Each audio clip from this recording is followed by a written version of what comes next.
everybody, and welcome back once again to the 2019 season of Inside the Headset, as we've got a new coach, a new school. New coach to us, he's been coaching before, but we're going to talk to the new school, and that's the Rockvale Rocket head coach, Rick Rice. Well, Coach, welcome to Region 3 6A football, and we're glad to have you. Yeah, there's no probably to it. The most competitive region in the state of Tennessee. So it's first of all, I think it's an honor to be able to have an opportunity to be able to come to a school like Rockvale and be able to compete against the Oaklands, the Riverdales, and the Blackmans and the Seagulls, and so I'm very excited. But then again, I know at the same time we've got our work cut out for us, and I know it's going to be very, very competitive, but it's something I've always wanted to do, and I really look forward to it. I truly do, and it's something that that I think that God has led me to be this way, to take this job. So I truly believe that, or I wouldn't have come. So, but I'm just ready to hit the ground running, and we're in the process of, I think, building something really special here. I really do. I love our kids. I love our. Got a beautiful school and got beautiful stadium, even though we've still got some things we got to get worked out. So, but for the most part, everything's been going good. It's just busy, and I always told my players that in the past, if it was easy, everybody would do it. So nothing you do, you want to have success at, it's not going to be easy. It's going to take a lot of hard work, and that's what we're doing right now. Coach Rick Rice, who are you? When I talked to Kevin Creasy when he came in and took over Coach McDaniel's job, Coach McDaniel, of course, at Christian Brothers now in Memphis. But when Coach Creasy got here, we walked through and I kind of asked him, how'd you get here? And, yeah. And you were at Trousdale, and we know a little bit about you, but we'll let you take it. Tell us a little bit about where you grew up and how you got here. Yeah, I was born in Dixon, Tennessee, born and raised in McEwen, Tennessee, and in Humphreys County. Graduated from McEwen High School in 1981. West Tennessee boy. Well, close. Yeah. We're right on the river right there. You got McEwen, Wayland, New Johnsonville, and then you cross the river over into Camden and Parish. Sure do. So we're I guess I'm still a Middle Tennessee guy. You are. Even though I sit right there on the Tennessee River. So and by the way, some of my best memories as a kid was me and my dad used to go fishing on Kentucky Lake. We used to absolutely go LBL. Yeah, used to go in the backwaters there in New Johnsonville. We used to go to LBL quite a bit, when I was a little kid, and I just think about the good memories and stuff, and think about my dad. I lost my dad on April 11th. He had we're sorry to hear that. Yeah, that had where he couldn't he smoked so many years and he couldn't breathe, So anyway, and I'll get into this later on, but anyway, some of my best memories is when, me and my dad used to go fishing when I was a little boy, so, but anyway, graduated there in 1981 and played with three-sport athlete, basketball, football, and baseball, and had 3 scholarships in baseball, because baseball was actually my first love. So you're right at about 56, 57 years old. 56 years old, that's what I am. Ahead. Yes, sir, and actually, baseball is my first love, but I don't know, boy. I love football. Don't get me wrong, but I don't know. Just something about Friday night, Stork. It's just. Well, when that band's playing, they playing on baseball day. I'm telling you, man, and it just kind of bites you what it does. Oh, it does. And, so anyway, went to McEwen and walked on at Austin Peay. Okay, so you was a governor. I was the governor, and my mother's family is actually from Clarksville, so I spent a lot of time as a little boy in Clarksville. Okay, so you knew where you were. And you had your surroundings when you was at college. Yeah, sure did, and I used to try to go see my grandmother every day. When I was in college. Well, not every day. Most. Try to see her a lot, Get you some money. Yeah, and she did. And a meal. And that was the main thing. It was a good meal. So, but she'd always have like a jar of quarters and stuff, and she'd give me the quarters, and I'll go get you something to eat, So, but anyway, but that's. And you needed that money then more than you did now. You got that right. Well, that was running money. Yeah, but I walked on at Austin Peay and played for Emory Hale. Okay. And played for him. And you played against my coach, Roy Kidd. Yes, I did. Yeah, he's from Kentucky. Yeah. Oh, he's a legend. Oh yeah. Don't talk to us about little Hitler. Yeah. I'm telling you what, Roy likes to run the ball, doesn't he? Yeah. He's probably one of the top 10 coaches in the nation, no matter what. what, you know, division. Roy. Yeah. Oh yeah. We love He's him. one of the best. Yeah. So, but anyway, walked on and earned a scholarship after my first year, and so so I got to play 5 years there. I got redshirted my freshman year, and had a good career. I guess, you know, started, you know, right at 2 years, you know, and played in about 20-something games, and just had a really good time at Austin Peay. Had a lot of. Was you on scholarship at that point? After my freshman year, yes, sir. Not from 1980 to the fall of 1982 until when I graduated in '86. Yes. So sir. you took a risk. I did. You know, I mean, a lot of kids won't do that, Yeah. but you took a risk and And walked on because you knew you could make it. And I had scholarships in baseball, even though you don't get a lot of baseball money. No, you don't get no you don't money. get a lot, but I actually had a little bit of Books. money, and but I walked on and went to the bank and borrowed the money, you know, to pay for my first year at Austin Peay, and then Coach Henry brought me in the office at the end of spring in May. Said, "Hey Ricky, we're gonna put you on scholarship." And, Good. And man, I was so happy. And my mom and dad was really. Oh happy, yeah, you know. everybody was relieved. Yeah, so we was kind of financially struggling at that Everybody time with our is. family. Yeah, so but anyway, God has really blessed me and played 4 years there, and then, you know, got my degree. And my first head coaching job was at Waynesboro Middle School in 1987. 1986. After I graduated from Austin Peay, and coached at the middle school. And the only way I could get the job, Stork, if I was the girls basketball coach, I was going, oh brother, you So know. you had to take the other one Yeah, I had to to get take what the you other one wanted. to get what I want. I said, okay, I can do this. Mr. Galen Grinder, wonderful man, by the way, and he hired me, gave me my first job. I said, all right, I can do this, you know. So, but anyway, I did that 1 year and was assistant coach. That's enough. Yeah, it was, and assistant coach in '87 at Wayne County High School, and then I went back to McEwen for 1 year and taught at the alternative school in 1988. Okay. And then I came back to Wayne County '89 and '90 as an assistant coach. And then my first head coaching job was in 1991 in Lake County up in Tiptonville. Okay. And Coach Bobby Sharp from Lewis County got me that job. Yeah, and, yeah. Recommended That me name highly. comes around a lot. Yeah. And so he's one of my best friends in the coaching profession, by the way. I think the world of him. And I was there 2 years, 91 to 93. And how'd that go? And that went good. First year went 7-4. Heck, man, Stork, we was lighting it up when I first got there. We won 7 in a row. Was ranked like 5th in the state. And then, man, the injury bug hit us.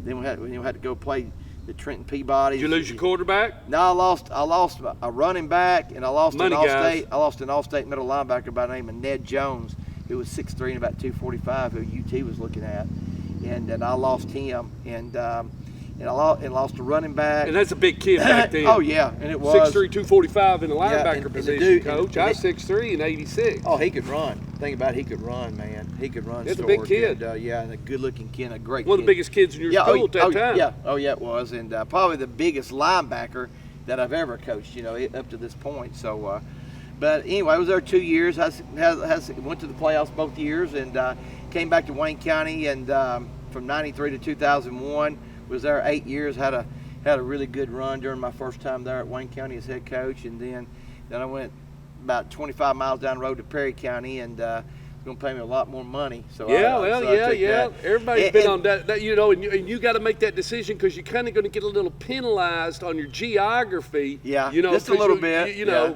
when you go to Perry County. Yeah, and but anyway, and Dave Rhodes, he's kind of a legend in Perry County, and Mike Rhodes. Everybody probably heard of Mike Rhodes, who played at Vanderbilt. You know, he's from Perry County. But anyway, he was so good to me, Coach Rhodes was. And my last year there, he died of cancer. So, but anyway, I went there for 5 years, and they just started the program, and so it was really tough, you know. And I tell people that's Now, probably when you got there, how long when you say I started? was actually the fourth coach. People asked me, tell me that you started the program. I said, no, I didn't. I said, I'm actually was the So fourth. how long had they been playing fourth football? It was Coach, what was his name? So it's about third or fourth year? Okay, he was there 1 year. No, he was there 2 years, and then his nephew took over 1 year, and then another guy come in. So I was actually the fourth coach, and it was their 5th year. What it was, the first 2 years they played JV. Okay. Played JV the first 2 years, and then the other two gentlemen took them for the first 2 years of varsity. But what I And was then getting at, was you've the had a third year little of varsity. taste of this, you know. A little bit. Yeah, I mean, it a may little not be bit. much, but Yeah. you've had a little bit. And I have, and I tell people all the time that job was a little bit tougher than I thought it was going to be. But let me say this, Stork. It was probably the best thing that ever happened to me as a coach as far as my coaching career, because it made me a much better coach. Forced you to change, get out of your comfort zone. Yeah, comfort zone. You wasn't expecting everything. And it just made me, organization wise, just everything with football. It just made me a much better coach. Even though we didn't have a whole lot of success, there was a couple years we went 500, but I was a much better coach of it, because of it. And you knew it. Oh yeah, I now knew look it. at not only And looking back on it, you knew it when it was happening. And then I went back to Wayne County. Me and my wife, during the process, we divorced, and the kids weren't going to move to Perry County. And I already had my kids in the school system in Perry County the first year I went over there. It just didn't work out. I'll just put it that way. I don't want to get too personal. Don't worry about that. Yeah. I've been down that road. We've got some of that. We can talk about that another day. Yeah. So, but anyway, I went back to Wayne County for 13 more years, and then was able to coach all 3 of my boys, and that's cool. And had a really good 13-year stretch there. Was able to win a state championship. Awesome relationship. Yeah. Yeah, and I got to, Tyler, my oldest son, who's a wide receivers coach at UT Martin, got to coach him 4 years at quarterback. And then what's funny is that my son. What year was that? That was when he was at Martin. Tyler went to Martin, and he graduated in 2011. Okay, so he may have knew Edie. Tyler. Oh yeah, he knows Tyler well. I sent Tyler. Yeah, sent Tyler to UT Martin, Yeah. and his daddy and I are very close. Yeah, and Mike. I think I told Tyler Edie this, and you can verify this. I tell him, I said you were one of the. He was undersized, but he was one of the best centers I saw in the OVC the 2 years I got to watch him play, and I was serious. He I was the smallest lineman in the OVC. But buddy, period. he would get after you, buddy. Tyler Edie would get, and I love watching him. And I would tell my son Tyler, I said, I love watching y'all center, And I told Coach He Edie wrestled. that. Yeah, he wrestled in high school. Yeah, so but anyway, yeah, Tyler and Tyler Edie got to be decent buddies, while they were there. So. But anyway, Martin's a little geographically challenged. It is just a little bit. So my son, what's so funny about it, my oldest son Tyler, who got a scholarship there, was there 2.5 years, and he transferred and went to Morehead State. He really didn't like it there when he was a player and a student a whole lot. But when he came back to be a coach for Coach Simpson, he loves it. He loves Martin. I mean, he loves his town. He loves the school. So I'm proud for that, and he's doing a really good job for Coach Simpson. But anyway, getting to the state championship, my middle son Austin, who played 4 years of college baseball, well, he was a receiver for 3 years, was an all-state receiver for 3 years. Well, then I put him at quarterback in 2011, and Did he pitch? Yeah, he's a pitcher. Oh, he's smart. Yeah, I mean, pitcher. He was a Sonny pitcher Gray, in college. smart. And won't get you in trouble. Put him under center, and we ran split back veer, and we went 14-0 and beat South Pitt for the state championship in 2011. And I think a lot of that. I had 17. That's a good tip. You got to be tough to beat South Pitt. Yeah, 17 seniors that year. Had older kids. I'd had those kids stork since they were 4 or 5 years old. I coached them in youth football too. I was over the youth football program in Wayne County for 13 years. Wow. And so I did a little youth football. Yeah, and so did that, and then my youngest son came along, Preston. He's my little bulldog, and he's at Murray State right now. He's going into fall camp. He's the starting quarterback right now at Murray State. So I got to coach him 4 years and made a good run. Got beaten a semifinal game against Dresser Wynn in Dresden in 2016. They beat us. I think it ended up being 32-14. It's 20-14 at halftime. But anyway, made a good run there and went 13-1 his senior year. So and after he graduated, I thought, well, maybe I want to move on, but the right opportunity didn't come until 2 years later when Coach Luger and I hooked up about the Rockvale job, and I just knew it was time to go and time to leave and just try something. And how did you know Steve? Me and Steve went to school together at Austin Peay. That's it. He and I played ball together. And then football you knew Jesse a little bit. I did. Boy, Jesse was a hell of a ball player. Yeah, he sure was. But Coach Luker and I, he and I played football together 1 year at Austin Peay, and Coach Luker, he said, if they'd have kept me on the offensive line, I would have stayed out and played. But he also played 4 years of college baseball. Yeah. And Coach Luker was a good college baseball player. He played catcher. And I'd be at most of their home games because I love baseball so much, And so, but he and I played 1 year together of football, and then he, like I said, he played 4 years of baseball at Austin Peay. So that's how he and I and got to know each other then. And then our paths crossed when he was head coach at Forest High School in Chapel Hill. Yeah. We coached against each other for about 8 or 10 years. Yeah. And, man, his teams were always so daggum hard-nosed and tough, and We used to have Oh, some- I mean, his son, we used to have some slobber knockers, boy. his son got hurt over at Blackman one night, and I said, Actually, that and game they was- hauled him out. They hauled him I think out. that game was on knocked, TV. Yeah, knocked Yeah. him cuckoo. And I said, Coach Looker, is he okay? Oh, he'll be all right. He'll be fine. I mean, Steve's like, get up, you're all right. And you know, if I was going to work for anybody, Stork, I couldn't think of a better person, because, you know, he's all about the relationship with the players and the students first, you know, and plus him being an athletic, Sports-minded coach, and Gonna be a sports-minded leader. Yeah, and he wants the academia, but oh yeah, gonna be competitive. Oh yeah, he's high up there on that too. yeah. I'm telling you, man. He's really good. We had a son that wanted to go in the round. Air Force. That tells you right off, you got to be smart to go to even think about it. Yeah. You know, you just don't attempt that. Oh yeah, yeah, it's crazy. So, Yeah. So let's talk about what. So how many guys you got here? Right now on our roster, Including the statistician, the coaches there, how many guys you got?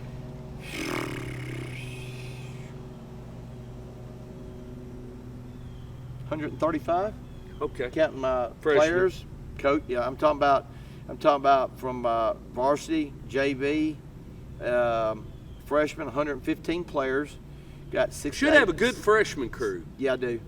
You should. I do. Someone said you got a little speed. I do. Do you plan on? I got some toughness and meanness in that bunch. Yeah. My I've freshman bunch. heard. Well, Yeah. I mean, I Yeah. hear through the grapevine that you're on a set course for about 3 years Yeah. through. I love my young kids. I love my freshmen. Yeah, I'm telling you, I've heard. and that's our foundation. Yeah. You know, and that's where it Make goes. no bones about it. And our sophomore bunch is great too. But my freshmen, and you know, we got them split up in 3 groups, and like varsity, JV, and freshmen. I've taken 9 to 10 to 11 of my freshmen and put on the JV. Okay. But I still got 40-something freshmen. What I've got, and some of those kids I just got purely playing just freshman ball, Stork, especially some of my linemen. Mm-hmm. They're gonna be. You're gonna have to take it a little slow until you get them going. They're just tough old kids. They tough kids, and you know what I like. You kind of like my Wayne County kids. You Yeah. know, so my kids were so tough there, and I got that same type of kid here, so that makes me feel a lot better. You know. So, but the future looks good. I ain't gonna lie. It's gonna take a little time. It's gonna take time. You know. But you're not Yeah, scared. I can tell right off. You're not scared at all. No, I'm not. No, I can tell right off. No, I'm not. And I'm just, I'm just very confident in what I do. And the And main there's nothing thing, wrong with that, Coach. and there's not. But the main thing for me, Stork, You've paid the price. I know I have. This is my 34th year. People don't understand yeah. that. I'm 56 years old. This is my 34th year. But I spent a lot of my time when I got hired. Basically got hired around December, around Christmas time. My focus was on getting a good staff, and I think I've got the best coaching staff in the state of Tennessee. And I'm just not saying that just to, just tell you that. Right. I truly believe that. You had to bring in a couple. Was you allowed to bring in a couple? Who'd you bring? Did you bring in a couple with you? Well, I didn't bring anybody from my way. That's what I didn't know if you were able. No, I wasn't. That's tough. No. And some guys don't get to. So But you had to do a little searching. Yeah, but you got to understand the coaching fraternity is real close. So Yeah. you get to know guys over the years and Yeah. what they do and how they perform in the coaching profession. And I got a great defense coordinator in David Barger. He and I have known each other for years, and he was, he was at Lake County 2 different stints as head coach. Okay. Yeah, so he and I had that familiarity, and I've got Justin Cunningham and Rick Eberly. Justin Cunningham's my offensive line coach. He's he's my offensive coordinator, but Coach Eberly, he's my quarterbacks coach. But they really work well together, and those 2 guys are really good. And I'll go and name my staff because I want to, because I'm surprised. No, go ahead. Yeah, this is your show. Yeah, We're staff just I've got. enjoying ourselves. But defensively, I got Coach Barger. He coaches secondary, coaches safeties. He's my DC. Kerry Henderson is my middle linebackers coach. He's a retiree from Alabama, state of Alabama. He and I are the old guy. He's 53, 54, I'm 56. And he's my middle linebacker coach. I got Tom White, who's my strength and conditioning coach, but he also coaches defensive tackles. I got a kid by the name of J.D. Gamble, coaching my defensive ends. He's from Siegel. Coach William Holiday, he's from Germantown High School in Memphis. Okay. But he lives in Martinsboro, and I got him from what's the middle school over Buchanan? Boyd Buchanan. The middle school here in Murfreesboro. Anyways, it's Buchanan. I can't even think of the name right now. But anyway, he coaches my corners, and he's really good. He played 1 year at Austin P as well. Played football there. And offensive side, I got Coach, Justin Cunningham, my offensive line coach, offensive coordinator. Rick Everly, my quarterback's coach, and he's going to be involved in play calling quite a bit too, because him and Coach Cunningham work so well together. My wide receiver coach is Caleb Ingram, who's from Murfreesboro, but I got him from Morristown East High School in East Tennessee. And up around North Lake. Yeah, then my freshman coaches, who's also going to have, they've had a big part in our varsity stuff too. I've got Nick Wise, I got him from Richland High School. He coaches wide receivers and DBs.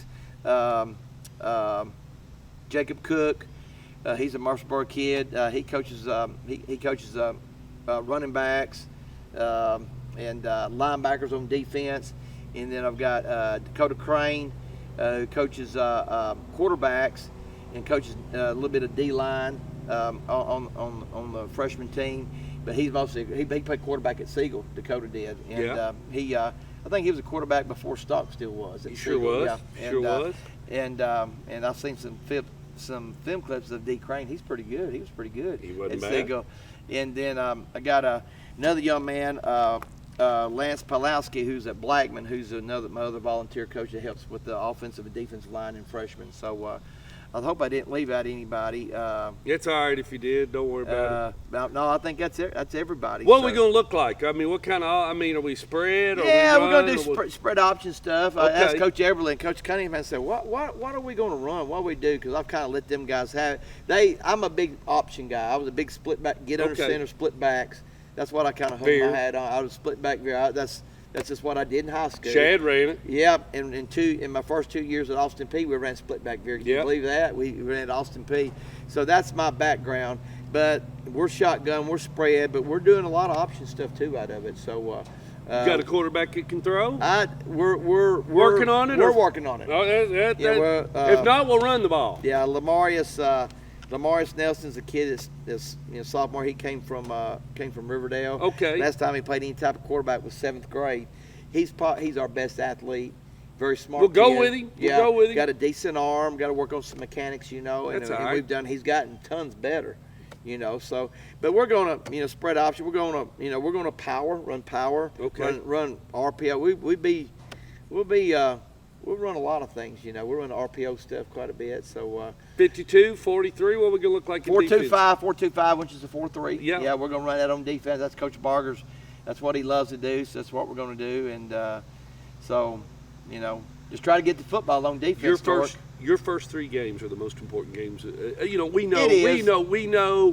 we can go over. Yeah, we can go over Region 3, yeah. And we know some of them you're waiting to. You're waiting, and we so know. be it. So be it. And we know. And those guys know it too. Yeah. That there's a lot. I mean, there's a lot of talent over at Patriot Drive, and you'll have it. Yeah. And you know that right off, and he's got them. But they all I mean, but there's been a lot of talent over on Blaze Drive too, and a lot over on Warrior Drive. Yeah, there is. I got to see some of them kids at a photo shoot we had, and they walked in there, and I'm going, "Whew, that's going, man, some Coach. kids." So Shad scheduled Pearl Cone. I guess it was 011 or 010. We scheduled Pearl Cone. Couldn't get anybody play us. It was 011. It's Itavis's last year. I think it was. We scheduled Pearl Cone at Blackman. They stepped off the bus. Beautiful. I mean, I test out the yin yang. I mean, beautiful, good-looking kids. But, it's just like those coaches, and we'll talk to Rodney Salisbury later on. They have a problem getting them all to practice, and they've got some geographical issues and some financial issues and some things like that. Yeah. And so, but by the third quarter, Philip, through grinding and going, able to get on top of them and go on down the road. Yep. But it didn't happen real quick. I mean, that talent. Sure. But the talent runway Oh, it was off the charts if you could have had it and molded it, you know. But that's you know. Yeah, you know, it's just going to take. You know, we're very young, Stork. I've got 86 freshmen, sophomores. That tells you anything in, you know, Rutherford County 6A football. 19 juniors and three seniors. What I've got, and so. But you know what, man? I tell the kids. I tell them all the time. I said, man. You give anything to put that helmet on. I can tell right man. now. You put that mouthpiece in your mouth in a second. You know, just to be able to compete, you Yeah. know, and come out and get better every day and be able to play those top people, you know, man, I'd salivate, you know, and to be able to just put a helmet back on and go after those guys, you know. So we're going to get there. We're going to get there, and I love my kids. I say that. I've got really good kids. I don't have any problem kids. I mean, I know coaches always have problems with players and, you know, some teams, but my kids, they've bought into what we're trying to do. They really have. They bought in, and they understand it's a process, and they understand it's going to take a lot of hard work, and but the results are going to be good. You know, once they put that time in, you just got to look at the bigger picture with everything. It's like in life, Stork. You can't worry about the things right now. You got to look at things down the line. You got to be able to work to get to that point. You know, it's kind of like life. You know, you gotta work to be successful. You know, if you want to get a better paying job, work hard, and then that better job will come. You know, and the same thing in football. You know, the harder you work, the more you put the time in. You know, good things are going to happen to you. All right. We're probably going to talk by phone next week. I got a Awesome, golf man. match. I got a golf match, but I saw you got the players shirt there. yeah, man. yeah. Cool. I got an opportunity to go a couple of times, but normally we are going to talk usually on Mondays. Yeah, is that going to be? Call me anytime. Okay, but or I'll about try what to time? drive About out. what time will you call me? I on don't know. Monday? We'll try to figure it out. I may try to drive out here. Let's get out of here. Okay. All right. Join me real soon, and we'll be back again, and we'll talk again real soon on Inside the Headset.